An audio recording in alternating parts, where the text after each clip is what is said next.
Alright YouTube, it's time for a little bit of a garden update. Behold the mulch. It's actually a lot cheaper to get red cedar mulch than I expected, courtesy of Ace Hardware, the sale that they're having. Most people aren't buying like mulch and compost this time of year. They buy it in spring. I am going to, by the way, mulch the entire garden by next summer. I'm going to put in a new bed, shorten up those paths, and that's what I'm going to do. It's going to look great. And this is done too.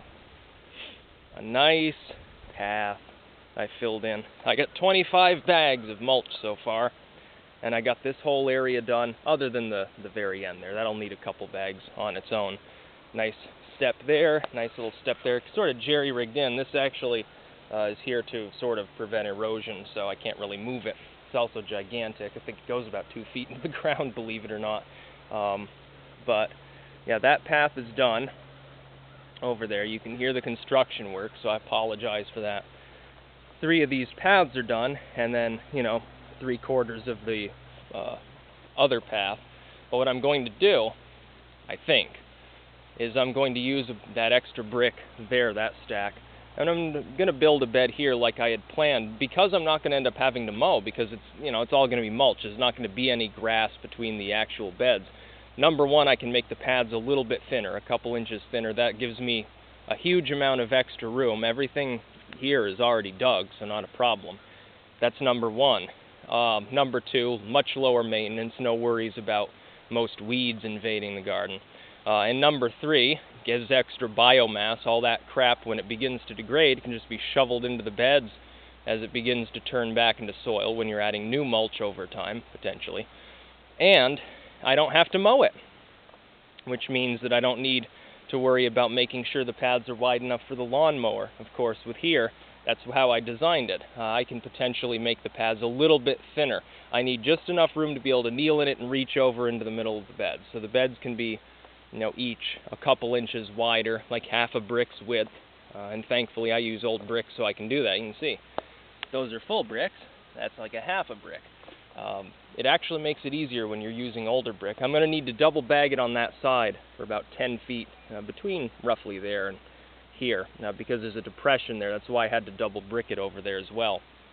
But there'll be a thin bed in the middle of the garden here that I'll have to dig out. That'll take a little while. And it's going to go all the way, literally, from the edge here all the way to the other edge. And then I'll mulch on either side of it. I'm going to mulch this all in. All that grass there, it'll all be mulch. No more worrying about high-maintenance gardening. As you can see also, I put 7 bags of cow shit in here, and that's about enough to get it prepared.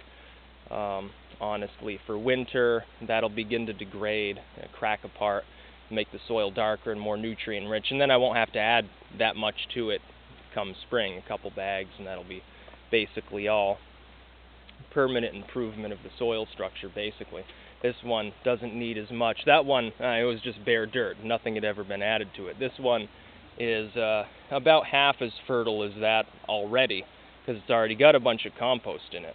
So it's actually not bad. You can see it's a little bit lighter along here, where I dug it out deeper than over here. It's actually relatively crumbly. Underneath, there's some orange, but there's some good biomass already in it. But I never used to like red cedar mulch until I realized its contrast with the nice dark dirt. It actually does look pretty good. So I am going to mulch everything in. And the middle bed I think I'll turn into the chamomile bed. I'm just going to have chamomile, like hundreds of plants all the way down. This, which was going to be the tea bed, will be the herb bed. That will be another vegetable bed. I don't know what I'll put here. I'm going to put melon plants or something. They'll get some shade. It doesn't really matter.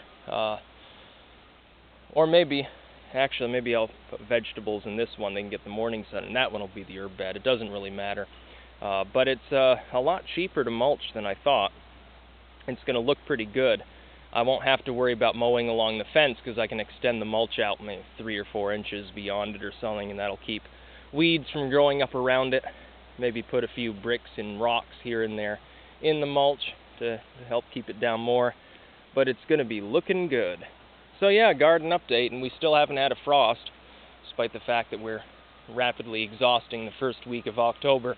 The normal first frost date is September 22nd, so we're about 2 weeks past that already. Looks like we're going to go another week without a frost. It's a very abnormally warm October. I mean, look at this. Look at all the flowers. They're putting out still new growth. They're still putting out new growth here. You can see it.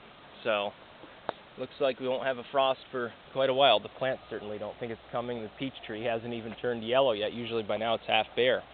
That's about all.